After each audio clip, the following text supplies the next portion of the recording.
La troisième nuit. Léon. 1. Ouverture. Le caporal Philippe et d'autres membres de l'armée de l'air française ont incendié le village de Loire contaminé par le virus T et ont aidé l'espionne Ada Wong. Mais ils ont été poursuivis par des zombies et se sont échappés dans un vieux château. Cependant, il s'agissait de la branche française secrète d'Umbrella Pharmaceuticals. Philippe et Ada tombent dans le piège de la propriétaire du château, Christine, qui les tient en joue et les menace de mort. 2. Château, Grand Hall. Le son d'une glissière d'armes de poing. Bon voyage en enfer, monsieur soldat.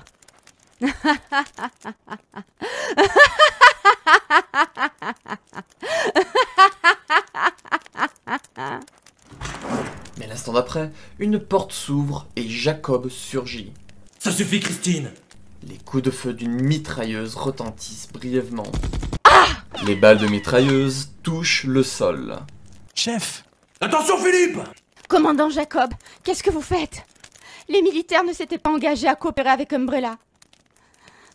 Donc, en échange de leur autorisation tacite de transporter le virus G des États-Unis jusqu'au château, Umbrella a accepté de donner la priorité à votre armée, avec toutes les armes biologiques que nous développerons à partir de maintenant. Je vous ai donné ma parole, mais le virus G a disparu en cours de route. Quiconque mettrait la main dessus pourrait faire ce qu'il veut. Qu'est-ce que tu viens de dire?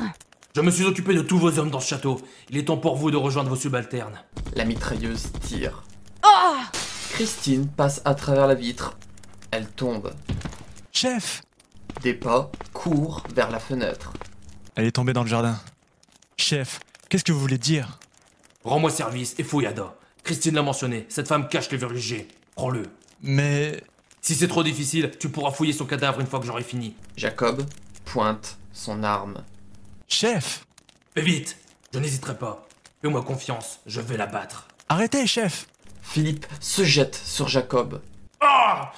Au même moment, la mitrailleuse tire et tombe au sol. Ah! Qu'est-ce que tu fais, Philippe? Tu es un imbécile! Un terrible combat s'engage. Ada!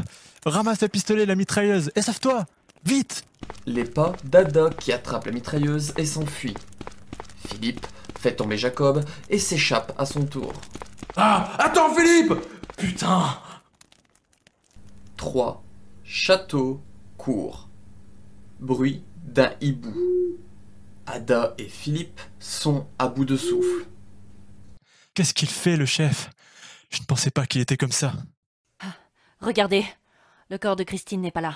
C'est là qu'elle aurait dû tomber. Il y a des traces de sang. Ça mène par là. Des pas marchent lentement. À ce moment-là, un bruit sourd monte des abîmes. Un tremblement de terre? Non! Le sol!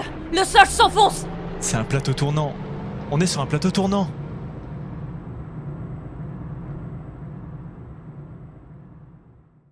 « 4. Plateau tournant. Le plateau tournant rugit et descend.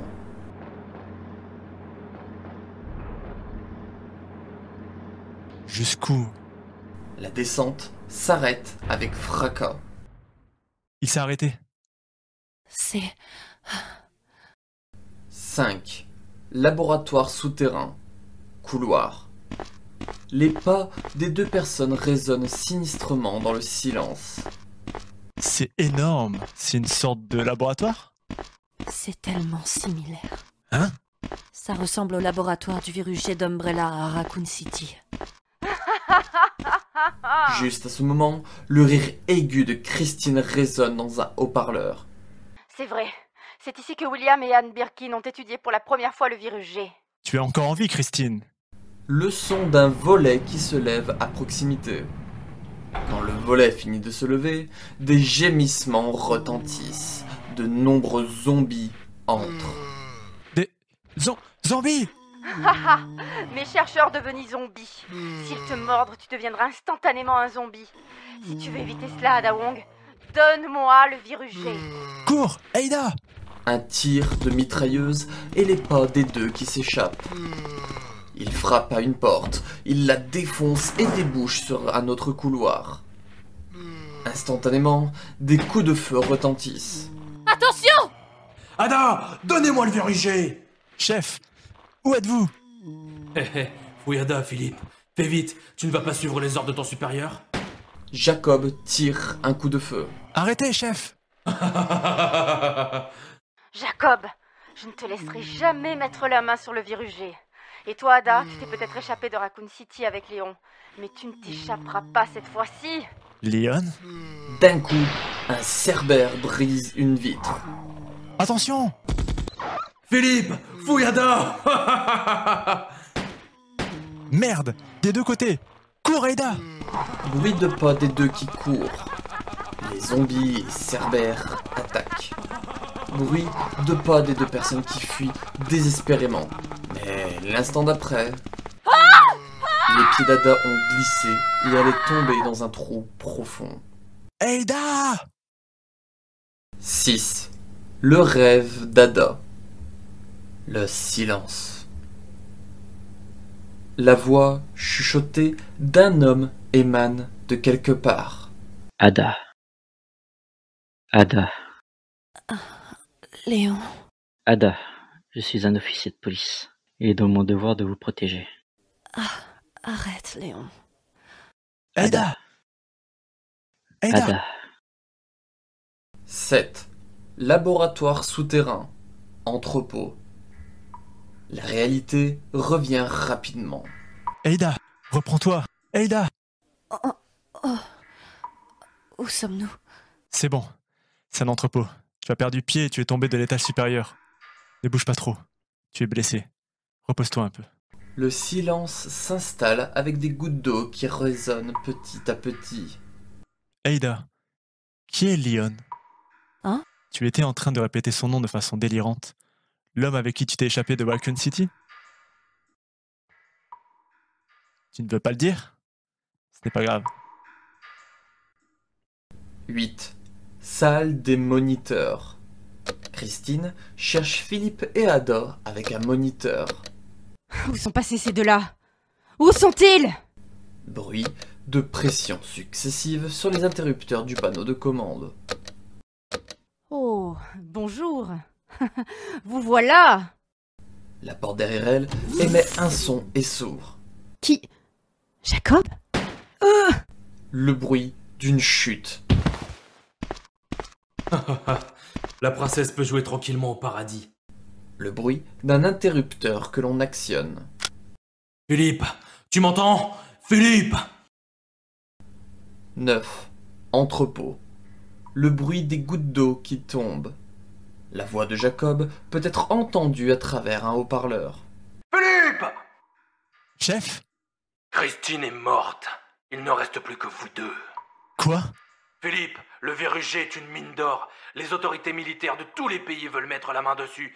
Si nous le prenons, nous pourrons le vendre à n'importe quel prix. C'est donc de cela qu'il s'agit. La radio s'est éteinte d'un coup parce que vous l'avez fait. C'est vrai, j'étais de connivence avec Christine, mais en cours de route, j'ai changé d'avis. Il est hors de question que je lui donne le verruger. Le garder pour moi est plus rentable. Jacob! Tu ne mérites même pas d'être appelé soldat. Un soldat? Je suis sorti de l'académie militaire et on m'a envoyé dans une armée de l'air paumée. Peu importe ce que vous dites, vous ne pouvez pas l'avoir. Ah, Philippe, tu es devenu un si bon soldat. Hein? Tu sais, Ada, cet homme, le caporal Philippe, c'était un voyou, un gangster à 2 balles, trafic de drogue, vol, chantage, il était mêlé à tout. Philippe. Pourtant, ce type avait un frère, Paul, mais son frère était très différent. Il était excellent, droit dans ses bottes. Après être devenu sous-lieutenant, il a rejoint les forces de l'ONU et s'est distingué en Afrique.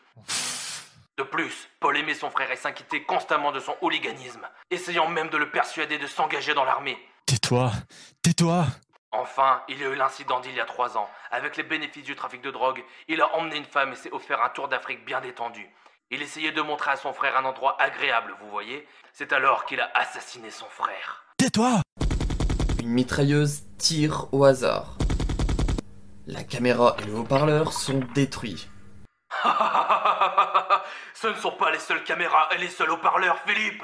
Vous venez de vous réunir après tant d'années, et en conduisant un soir, vous avez commencé à boire et à faire des bêtises avec tout le monde en voiture. C'est alors que tu as provoqué un accident. Toi et la femme n'avaient été que légèrement blessés, mais ton frère a été tué. Merde, merde. Philippe. C'est à ce moment-là que tu t'es engagé dans l'armée, par sentiment de dette pour avoir laissé mourir ton frère. Prétendre que tu protégeras Ada est aussi né de cette obligation. Tu sais de quoi je parle. Ferme ta putain de gueule! Tu as des couilles. Le bruit d'un volet qui s'ouvre et des zombies apparaissent. Philippe tire avec la mitrailleuse. Philippe! Alaïda, je te protégerai à tout prix. Sors d'ici. Bruit de la mitrailleuse qui tire à l'aveugle. Gémissement des zombies en approche. Le rire dément de Jacob s'échappant des haut-parleurs.